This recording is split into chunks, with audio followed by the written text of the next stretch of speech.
پھر وہ سب سمجھ جائیں گے, سسرالی بھی آپ کے سمجھ جائیں گے ابے یہ مفتی صاحب سے سیکھ کے آیا ہے. تو وہ کبھی چھاؤں میں ملیں گے تو آپ کو بتاؤں گا, کیونکہ بہت سے لوگ رشتے لینے جاتے ہیں ان کو ریجیکٹ ہی ہو رہا ہوتا ہے ان کا, وہ ٹیکنیکل کچھ غلطیاں کر رہے ہوتے ہیں. میں بار بار بتاتا ہوں, بہت سے لوگ آتے ہیں میرے پاس, وہ تو ملتے رہتے ہیں, حضرت شادی نہیں ہو رہی, رشتہ نہیں ہو رہا. میں ان کو بار بار بتاتا ہوں کہ یار تمہیں تمیز نہیں ہے, تم رشتہ لینے کے لیے جب جاؤ ڈیٹول سے نہاؤ, سب سے پہلے تیزاب سے نہاؤ, کپڑے استری کرو, بڑے زبردست قسم کی خوشبوئیں لگاؤ, اور ایسے ایٹیٹیوڈ ہونا چاہیے, دانت تیزاب سے دھو کیونکہ گٹکے پان کے نشانات, یہ پہلا امپریشن پڑتا ہے.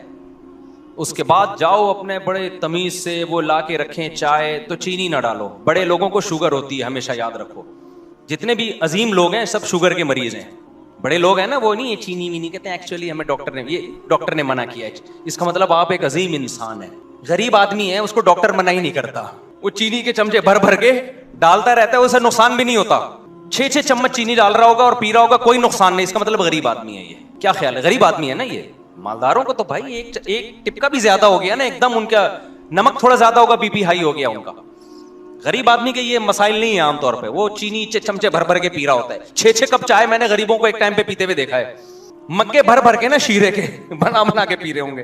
تو آپ نے کوئی ایسا عمل نہیں کرنا جس سے آپ دیکھنے میں کیا لگیں, غریب لگیں. تو آپ نے وہاں جا کے تمیز, یہ نہیں کہنا کہ مجھے شوگر ہے, لیکن ایٹیٹیوڈ ایسا ہونا چاہیے جو شوگر کے مریضوں کا ہوتا ہے. آپ کا رویہ ایسا ہونا چاہیے, اسٹائل ایسا ہونا چاہیے, اور دل تو آپ کا بہت چاہے گا کہ ایک رس رکھا ہوا ہے فوراً ڈبو کے کھاؤں. بالکل یہ حرکت نہیں کرنی.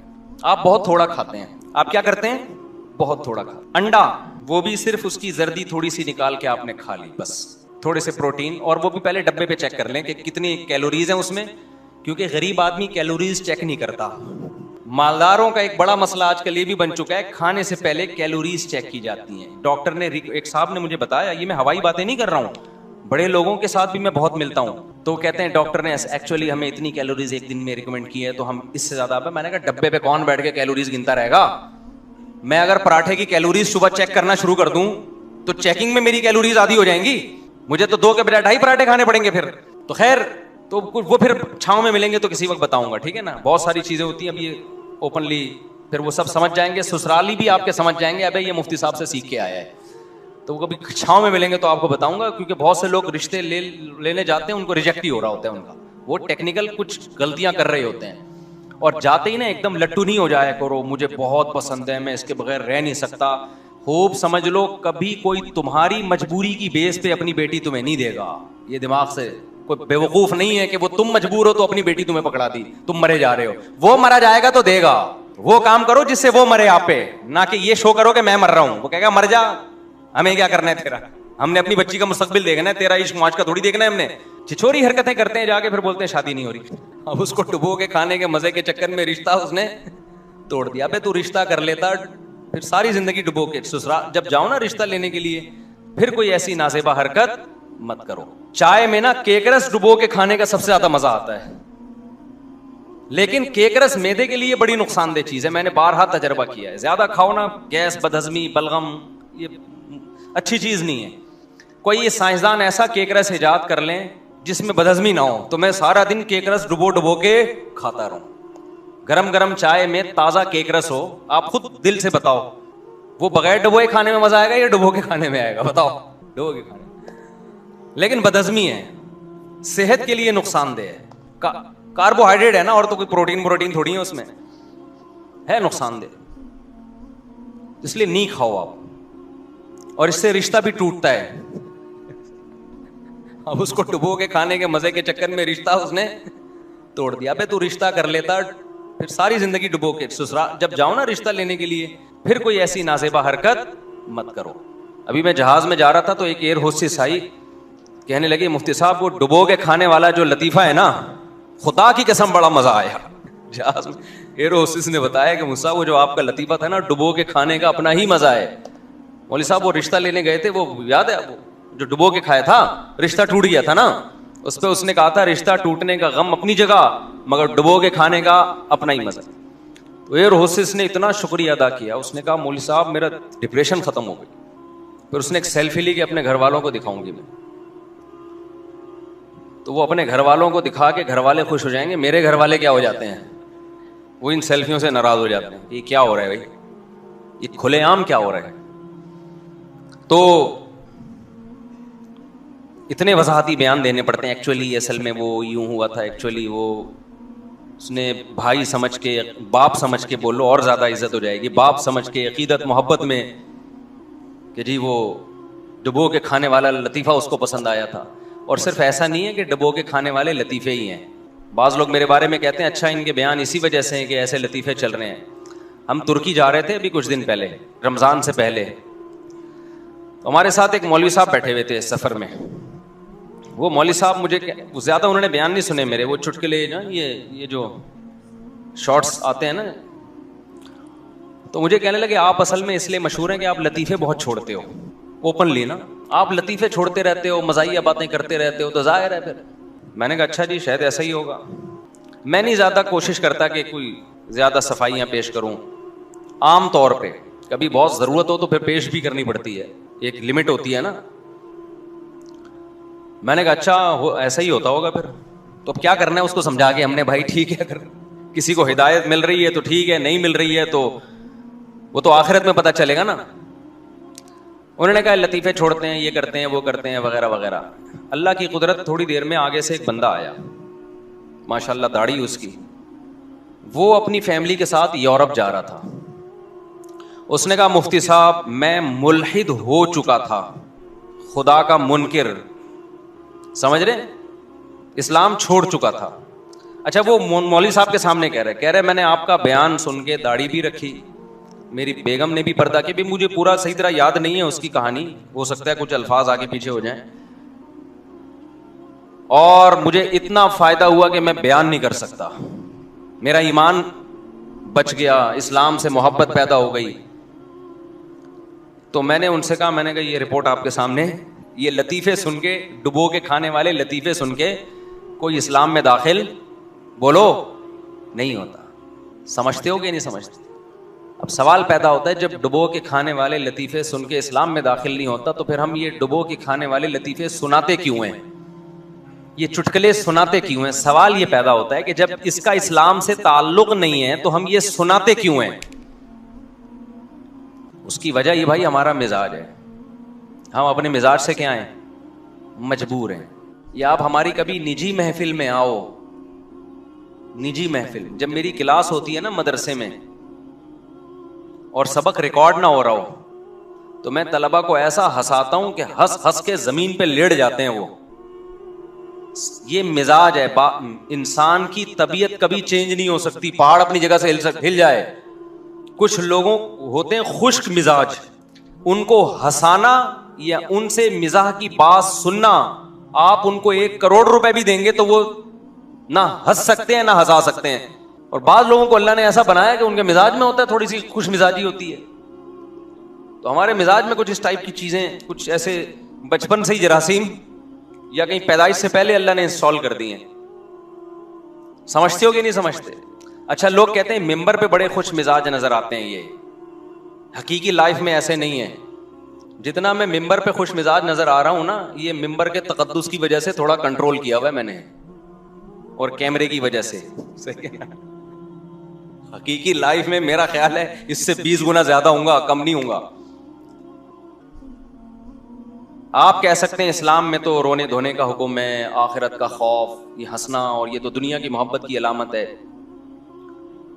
اسلام میں اللہ کا خوف بھی ہے، رونا دھونا بھی ہے. تو ہم نے کب کہا کہ ہم روتے دھوتے نہیں ہیں؟ یہ بھی نہیں کہا کہ روتے دھوتے ہیں، یہ تو ہمارا اور اللہ کا معاملہ ہے نا، یہ تو اللہ جانے ہم جانے. ہمارے حضرت ایک شعر پڑھا کرتے تھے، دن گزارے ساز میں راتیں گزاری سوز میں. ساز گانے باجے کو بولتے ہیں، ساز کا مطلب خوش و خرم، یہاں وہ حقیقی گانے باجے مراد نہیں ہے. راتیں گزاری سوز میں، غم میں، عمر بھر ہم دن میں بلبل شب میں پروانہ رہے. شب میں پروانے کی طرح آگ کے گرد گھومتے ہیں، جیسے پروانہ عاشق ہوتا ہے نا آگ کا، شمع کا. یہ ہمارے حضرت کی کیفیت حضرت نے شعر میں بیان کی. میری کیفیت نہیں بیان کر رہا کہ آپ سمجھے مفتی صاحب شاید پوری رات مصلے پہ کھڑے رہتے ہیں اور روتے رہتے ہیں، دن میں ہنسنا شروع کرتے ہیں صبح سے رات تک نان اسٹاپ. تو میں اپنی کیفیت نہیں بیان کر رہا، میں اپنے شیخ کی کیفیت بیان کر رہا ہوں. وہ فرمایا کرتے تھے کہ جو دن میں جو اہل اللہ جو بلبل کی طرح چہک رہے ہوتے ہیں تو یہ اس کی علامت نہیں ہوتی کہ ان میں اللہ کا خوف نہیں ہے. تو کسی کے بارے میں چند چیزیں دیکھ کر فوراً فتویٰ لگا دینا یہ ٹھیک نہیں ہے. نہ کسی کے رونا دھونا دیکھ کے فوراً یہ فیصلہ کرنا ٹھیک ہے بہت نیک آدمی ہے. نہ کسی کا ہنسنا دیکھ کے فوراً یہ فیصلہ کر دینا ٹھیک ہے کہ یہ آخرت سے غافل ہے. سمجھتے ہو کہ نہیں سمجھتے؟ کسی کو ہنستا ہوا دیکھیں تو یہ نہ فوراً فتویٰ لگائیں کہ اس کے دل میں اللہ کا خوف ختم ہو گیا، غافل ہے. اور کسی کو روتا دیکھ کے فوراً یہ بھی فتویٰ نہ لگائیں کہ بہت نیک آدمی ہے. یہ تھوڑی دیر کی کیفیات سب پہ ہوتی ہیں. کتنے لوگ ہیں بڑے رو رہے دھو رہے ہوتے ہیں نا دعاؤں میں، صبح فلم دیکھنے جا رہے ہوتے ہیں سینما گھر میں. 27ویں رات کو دیکھو جب ختم قرآن ہوتا ہے تو کتنا رونا دھونا ہوتا ہے مسجدوں میں، ہوتا ہے کہ نہیں ہوتا؟ اسی دوران دعاؤں میں چیخو پکار لگی ہوئی ہوتی ہے اور اس کا فون آ رہا ہوتا ہے اور اس کو انسان کہتا ہے تھوڑی دیر بعد کال کرنا. اس سے میری مراد ہے گرل فرینڈ، محبوبہ. یہ نہیں کہ روتے ہوئے اللہ سے توبہ کر لے کہ اللہ اس ناپاک گدھے گھوڑوں والی محبت سے میں تیری پناہ مانگتا ہوں، توبہ کرتا ہوں. روتے ہوئے بھی توبہ نہیں ہوتی. گرل فرینڈ اور بوائے فرینڈ کی جو محبت ہے یہ بھنگیوں چماروں والی ہے. یہ ریلیشن بھنگیوں چماروں گدھے گھوڑوں والا ہے. یہ ڈائلگ میرا پھیلاؤ دنیا میں، عام کرو. اللہ کا شکر ہے کافی پھیل گیا ہے. ابھی اسلام آباد میں ایک صاحب ملے، انہوں نے کہا یار یہ جو آپ کہتے ہو نا گرل فرینڈ بوائے فرینڈ گدھے گھوڑوں والا حساب کتاب ہے یہ. تو مجھے اچھا لگا کہ یہ گدھے گھوڑوں والا یہ ڈائلگ الحمدللہ پھیل چکا ہے. گرل فرینڈ بوائے فرینڈ کا جو ریلیشن ہے یہ کون سا ریلیشن ہے؟ جو گدھے اور گدھی کا ہوتا ہے، گھوڑے اور گھوڑی کا ہوتا ہے. سمجھ میں نہیں آ رہی میرا خیال ہے بات. یا آج کل نا بڑے فخر سے بتاتے ہیں ٹی وی میں بھی، اب ٹاک شاک میں، یہ میری گرل فرینڈ ہے. ابے بھائی تو زانی آدمی، تو زنا کر رہا ہے ایک لڑکی کے ساتھ، بدکار آدمی، اور تو دنیا کو بتا رہا ہے کہ میری گرل فرینڈ ہے. گدھا گدھی کا میں شادی ہوتی ہے یا فزیکل ریلیشن ہوتا ہے؟ آپ لوگ کو پتہ ہی نہیں تو بولو نا. نکاح کرنا یہ انسانوں کی تہذیب ہے. بیوی بنا کے رکھنا کسی عورت کو اور عورت کا شوہر بنا کے رکھنا یہ انسانوں میں تہذیب ہے، یہ پیغمبروں کا طریقہ ہے. اور گرل فرینڈ بوائے فرینڈ کبھی بھی بریک اپ ہو سکتا ہے. نکاح میں ایسے بریک اپ نہیں ہوتا. گرل فرینڈ بوائے فرینڈ میں بریک اپ کے کوئی اصول نہیں ہے. بریک اپ ہو گیا جی بس، نہیں پسند آئی چھوڑ دیا. بیوی کو چھوڑ سکتا ہے انسان؟ دنیا چھوڑنا آسان ہے، بیوی چھوڑنا مشکل ہے. اور بیوی کے لیے شوہر کو چھوڑنا بھی بہت مشکل ہے. خاندان انوالو ہوتا ہے. تو نکاح والا سیٹ اپ یہ انسانوں والا ہے، پیغمبروں والا ہے. موسیٰ علیہ السلام والا، ابراہیم علیہ السلام والا، آدم علیہ السلام والا، محمد صلی اللہ علیہ وسلم والا، زکریا علیہ السلام والا، یعقوب، یوسف، یحییٰ علیہ السلام والا. اور گرل فرینڈ بوائے فرینڈ یہ گدھا گھوڑا، کتے، بلے. 3 پیس سوٹ اور ٹائی سے نہیں تہذیب کا پتہ چلتا. آج مہذب ہونے کا معیار ہی چینج ہو گیا ہے. جو نہا دھو کے 3 پیس سوٹ ٹائی میں بریف کے ساتھ میں لے کے گھوم رہا ہو اس کو لوگ کہتے ہیں تہذیب یافتہ آدمی. جو دھوتی پہن کے گھوم رہا ہو اس کو گدھا گھوڑا سمجھتے ہیں.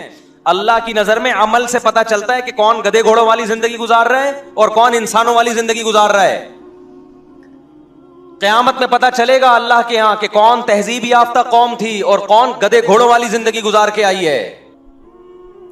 اخلاق کس کے اچھے ہیں یہ قیامت میں پتہ چلے گا. ایئر ہوسٹس کے اچھے ہیں یا اس کے اچھے ہیں جو اپنی بوڑھی ماں کا احترام کرتا ہے گھر میں رہ کے؟ ایئر ہوسٹس کے بھی اچھے ہوتے ہیں لیکن وہ پیڈ ہوتے ہیں. سمجھ رہے ہو کہ نہیں سمجھ رہے؟ ویسے بھی اچھے ہو سکتے ہیں. میں یہ نہیں کہہ رہا کہ ایئر ہوسٹس کے اخلاق برے ہوتے ہیں، لیکن وہ جو جہاز میں اس کے اخلاق آپ کو نظر آ رہے ہیں وہ اس پہ آخرت میں فیصلہ نہیں ہوگا. اس پہ کمپنی فیصلہ کرے گی کہ اس کی سیلری میں اضافہ کرنا ہے کہ نہیں کرنا. آخرت میں نہیں ہوگا. آخرت میں اس ایئر ہوسٹس کو ثواب جب ملے گا جب وہ اپنی بوڑھی ماں کی خدمت کرتی ہے اور بٹن دبانے پر فوراً حاضر ہو جاتی ہے. وہ نہیں آئی بات. ابھی میں جہاز میں جا رہا تھا تو ایک صاحب کونی نکال کے باہر، وہ ایئر ہوسٹس سے 2 دفعہ کونی ٹکرائی ان کی. میں پیچھے ہی بیٹھا ہوا تھا. ایئر ہوسٹس نے طبیعت سے سنا دی. تمیز نہیں ہے کونی اندر کرو. حالانکہ ایئر ہوسٹس ایسے کسی کو سناتی نہیں ہے. اس کو منع ہے کہ بالکل بھی ایسی بدتمیزی نہیں کرنی آپ نے. خدا کی قسم مجھے ایئر ہوسٹس کی اس بد اخلاقی پہ خوشی ہوئی. حالانکہ کمپنی کو خوشی نہیں ہوگی. کمپنی کو اگر کمپلین کر دے نا کوئی کہ اس نے مجھے یوں کہا کیا تمیز ہے کونی اندر کرو،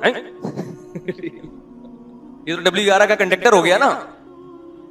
لوگ تو کہیں گے کمپلین بھی ہو سکتی ہے اس کی کہ دیکھو یار یہ اس کی تنخواہ کم ہو سکتی ہے، اس کو نکال سکتے ہیں. مجھے بڑا اچھا لگا. میں نے کہا اس میں غیرت ہے. ابے اخلاق کی ایک حد ہوتی ہے. جب گزر رہے ہیں تو کیوں یوں نکال کے بیٹھا ہوا ہے باہر؟ نہیں آئی بات سمجھ میں؟ اور غیرت ہی ختم ہو جائے تو 20 دفعہ بھی ایئر ہوسٹس کو کونی لگ جائے ایکسکیوز می سر، بس کائنڈلی. اس سے زیادہ کچھ نہیں ہوگا. کمپنیوں کے اخلاق اور ہوتے ہیں بھائی جان، گورے کے اخلاق اور ہوتے ہیں. اللہ اس کے جو اللہ چاہتا ہے نا ہم سے اخلاق, وہ الگ ٹائپ کے اخلاق ہے. ایسا نہ ہو بدتمیز بن جائیں ایک ہی دفعہ میں اوے یوں کر کے آپ لوگوں کو مارنا شروع کرتے ہیں. ایک مثال سے سمجھا رہا ہوں بات کہ غیرت ختم نہ کرو میرے بھائی. تھوڑا تھوڑا بدتمیز بھی ہونا چاہیے انسان کو, لیکن موقع پہ جہاں بدتمیزی کا موقع ہے. ویسے تو اللہ کا شکر ہے ہماری قوم بے موقع بدتمیز ہے, اس کو تو تمیز سکھانے کی ضرورت ہے, لیکن میں صرف نظریہ سمجھانے کے لیے. مجھے ڈر ہے کہ ایسا نہ ہو کہ ہم لوگ پہلے ہی قومی سطح پہ بدتمیز ہیں تو اور زیادہ کہیں بدتمیز نہ بن جائیں. اصل تو اسلام میں یہی ہے کہ تمیز سے پہلی دفعہ میں کونی آرام سے اندر کروا دو, ٹھیک ہے. بار بار جب منع کر رہے ہیں اور پھر خاتون کے کونی ٹکرا رہی ہے تو اور بری بات ہے نا. اور اس میں بعض نیت کے فسادی بھی ہوتے ہیں, بہانے بہانے سے دلچسپی لے رہے ہوتے ہیں, اسے ٹھڑک پوری کر رہے ہوتے ہیں. اچھا خیر, اب یہ کون سی ایئر لائن تھی یہ میں نہیں بتاؤں گا. جہاں ایئر ہوسٹس نے تھوڑا سا بدتمیزی سے بات کی جو ہم کو بہت اچھا لگا, میں کہا بڑا مزہ آیا. تو غیرت ہے اس ایئر ہوسٹس میں. اچھا میرے بھائی, تو ہم کیا بیان لے کے چل رہے تھے؟ ابے وسیم بھائی پہ تو فٹ کر رہا تھا اس. ابے نہیں, یہ وسیم بھائی سے ہٹ کے جس ٹاپک پہ ہم چلے تھے وہ تو جلدی سے کمپلیٹ کر دوں نا. ہاں, گرل فرینڈ بوائے فرینڈ کے رشتے کو میں بتا رہا تھا تو بتاتا رہتا ہوں, بار بار سن لیا کرو. گدے گھوڑے والا رشتہ ہے یہ, بھنگی چماروں والا رشتہ. جب بھی کوئی دوست آ کے بتایا کہ میری گرل فرینڈ, بولے کام گھوڑوں گدے کتوں بلوں والا کیا تو نے یار. بلے میں بھی جب ٹھڑک ہوتی ہے نا, آپ کہہ سکتے ہو بلا بلی کا تو تھوڑی دیر کا ریلیشن ہوتا ہے, گرل فرینڈ کا تو 2-3 سال کا ہوتا ہے. آپ کو یہ غلط فہمی ہے. بلے کی جب تک ٹھڑک پوری نہیں ہوتی وہ بلی کے پیچھے پڑا رہتا ہے, سمجھتے ہو؟ تو بوائے فرینڈ کی جس دن ٹھڑک پوری ہو گئی نا, وہ دلچسپی اس کی ختم ہو گئی گرل فرینڈ میں, وہ بھی ٹاٹا کر کے چلا جاتا ہے. فرق صرف گدے گھوڑے بلے میں اتنا ہے کہ ان کی ٹھڑک جلدی پوری ہو جاتی ہے اور بوائے فرینڈ کی ٹھڑک پوری ہونے میں ٹائم لگتا ہے. وہ کھیلتا رہتا ہے اس کے جذبات سے. نہیں آئی بات؟ صرف میاں بیوی کا رشتہ مقدس ہوتا ہے بھائی, کیونکہ وہ اس کے باپ کی بہو ہے, وہ اس کے دیوروں کی بھابھی ہے, وہ اس کے بچوں کی ماں ہے. اس میں ایسا نہیں ہوتا کہ ٹھڑک پوری ہوئی تو چھوڑ دیا. بھائی بچوں کی ماں ہے, پورا خاندان متاثر ہوگا. ابا کہے گا اتنی اچھی بہو میری, خدمت کرنے والی, اور پھر بہو اگر وہ رشتہ دار بھی ہو, کزن ہو, اور مشکل ہے طلاق دینا. گرل فرینڈ جیسے جیسے بوڑھی ہوتی ہے اس کی ویلیو ختم. بیوی جیسے جیسے بوڑھی ہوتی ہے خاندان میں ویلیو کم ہونے کے بجائے بڑھنا شروع ہو جاتی ہے. اب تو آرڈر چلتے ہیں اس کے. ہاں, ڈپریشن بھی ہوتی ہے. کہہ رہے ہیں گرل فرینڈ رکھنے میں جو مجھے ڈپریشن ہو رہی ہے وہ ہوتی ہے. اچھا استغفر اللہ, یہ نہیں, گرل فرینڈ رکھنے میں ڈپریشن بھی ہوتی ہے, یہ پوچھ رہے ہیں. ان کو نہیں, یعنی عام مثال دے رہا ہوں, ناراض نہیں ہونا. گرل فرینڈ تو ایک ڈپریشن, ایک آپ یوں سمجھو کہ آپ نے ڈپریشن کا کنستر سر پہ اٹھایا ہوا ہے. کیا پتا کب ٹر بن جائے بھائی. ہند کو میں کہتے ہیں ٹر گیا, کسی بھی وقت ٹر سکتی ہے وہ, کیونکہ اس کے رشتے کی بیس بھی یہی ہے کہ آپ ہینڈسم اسمارٹ ہیں. آپ کو لقوہ ہو گیا, گرل فرینڈ مارکیٹ سے شارٹ. آپ کی جیب خالی ہو گئی, گرل فرینڈ مارکیٹ سے شارٹ. بیوی نہیں ہو سکتی کیونکہ طلاق کا اختیار مرد کے پاس ہے. اب ہاں, ہماری کورٹ نے, عدالت نے میاں بیوی کے رشتے کو گرل فرینڈ اور بوائے فرینڈ والا ہی بنا دیا ہے, کیونکہ عدالتی خلا بیوی جیسی جائے گی خلا پکڑا دیتے ہیں, تو اس کا وہ پھر وہی ہو گیا. لیکن اسلام نہیں مانتا اس کو. اسلام عورت کو طلاق کا اختیار اس وقت دیتا ہے جب مرد واقعی ظلم کر رہا ہو. قدرتی آفت آ گئی ہے تو میاں بیوی شریک حیات ہے نا. شریک حیات کا مطلب خوشی غمی میں ساتھ رہنا ہے. تو مرد مالدار تھا تو بھی عورت کہتی ہے میرا شوہر ہے. آج حالات نے پلٹا کھایا, غریب ہو گیا, تو بھی عورت کیا کہے گی, میرا شوہر ہے. سمجھتے ہو گے نہیں سمجھتے؟ تو گدے گھوڑوں والے ریلیشن نہیں کیا کرو بھائی. وہ میں اب بتائیں کہاں چل رہا تھا میں, یہ گدے گھوڑوں پر بات کہاں سے آئی؟ گرل فرینڈ والے سے تو آئی, گرل فرینڈ پہ بات کہاں سے؟ ابے یار یہ کچھ تشنگی ہے, کچھ کہیں بیچ میں گڑبڑ ہوئی ہے کہیں. وہ تو اصل بیان تھا نا, وہ تو میں بھی لے کے چلوں گا, یہ بیچ میں بھی کچھ بات. چلو خیر, تو ہم یہ بات عرض کر رہے تھے آپ سے کہ کوئی بھی بھنگی چمار اٹھ کے آپ کی طرف جب نسبت کر لیتا ہے, یار یہ سوچو, یہ کچھ مجھے تشنگی ہے کچھ کہ کہیں ادھر ادھر ٹرن مارا ہے ہم نے. جی ہاں, ترکی کا واقعہ میں سنا رہا تھا, وہ جو ڈبو کے کھانے والا نا, تو ان صاحب نے بتایا کہ مفتی صاحب آپ کا بیان سن کے میں اسلام چھوڑ چکا تھا, واپس اسلام میں داخل ہو گیا, اور ماشاءاللہ داڑھی رکھی انہوں نے. اور ایسے ایک واقعہ نہیں ہے بھائی, اگر میں یہ نوٹ کرنا شروع کر دوں, لکھنا شروع کر دوں, تو یہ بہت زیادہ واقعات ہیں. میں ان کو لکھتا ہوں, کمنٹس میں تو آ رہے ہوتے ہیں یوٹیوب پہ. میرا مقصد یہ نہیں ہے کہ ہم ہی ایک اسکالر ہیں, باقی لوگوں سے فائدہ نہیں ہو رہا, باقیوں سے ہم سے زیادہ فائدہ ہو رہا ہوگا. میرا مقصد صرف یہ کہ یہ جو ہمارے بارے میں مشہور کر دیا نا, یہ چٹکلے اور لطیفے ہی ہیں, تو یہ تو شارٹ کلپ والے کیا کرتے ہیں, بیچ سے لطیفے ہی بنا کے چلا رہے ہوتے ہیں. کلپ دیکھ کے آپ اندازہ نہیں لگا سکتے کہ وہ کیا باتیں کر رہا ہے. ہاں تو باقی یہ ہے کہ ہم یہ چٹکلے سناتے کیوں بھائی, مزاج ہے ہمارا, مجبوری ہے. ہم نے لوگوں سے شروع میں ہی کہا ہے جس نے سننا ہے سنے, نہیں سننا تو نہ سنے بھائی. کہیں اور دنیا میں کہا خالی ہم اکیلے تو نہیں ہے نا, دین کی خدمت تو بہت لوگ کر رہے ہیں, تو آپ کو جس سے فائدہ ہو آپ ادھر چلے جائیں. کیا خیال ہے بھائی؟ کچھ لوگ ہوتے ہیں جو بڑے خطرناک بیان کر رہے ہوتے ہیں, ڈرا رہے ہوتے ہیں, وہ بھی ٹھیک ہے. ایک اسکالر ہیں بڑے مشہور, بڑا اچھا بیان کرتے ہیں. ڈیفینس میں ایک خاتون نے بتایا کہ میں ان کا بیان سن کے نا مجھے اتنا جہنم کا خوف بیچاری میں پیدا ہو گیا کہ اب وہ ڈپریشن میں چلی گئی. موت کا خوف, جہنم کا خوف. بہت سے لوگوں کو فائدہ ہوا ان کے بیان سن کے, گناہ چھوڑ دیے, لیکن کمزور دل لوگوں کو فائدے کے بجائے کیا ہو گیا, نقصان ہو. تو میں نے ان سے کہا کہ وہ بڑے اچھے عالم ہیں لیکن آپ ان کا بیان نہ سنیں. آپ کے دل میں خوف جو پیدا ہو گیا نا, دیکھو جہنم کا خوف اتنا ضروری ہے جو برائی چھڑوا دے آپ سے, بس اس سے زیادہ نقصان دہ ہے, فائدہ نہیں ہے. وہ خوف جو صحت خراب کر رہا ہے آپ کی, تو اسلام تو طاقتور, مومن کو طاقتور دیکھنا چاہتا ہے نا. ہاں تو میں یہاں سے بات کر رہا تھا کہ صرف کسی کے رونے کو دیکھ کر بھی آپ جلدی متاثر نہ ہو, کسی کے ہنسنے کو دیکھ کے بھی آپ جلدی متاثر, جلدی بدگمان نہ ہو.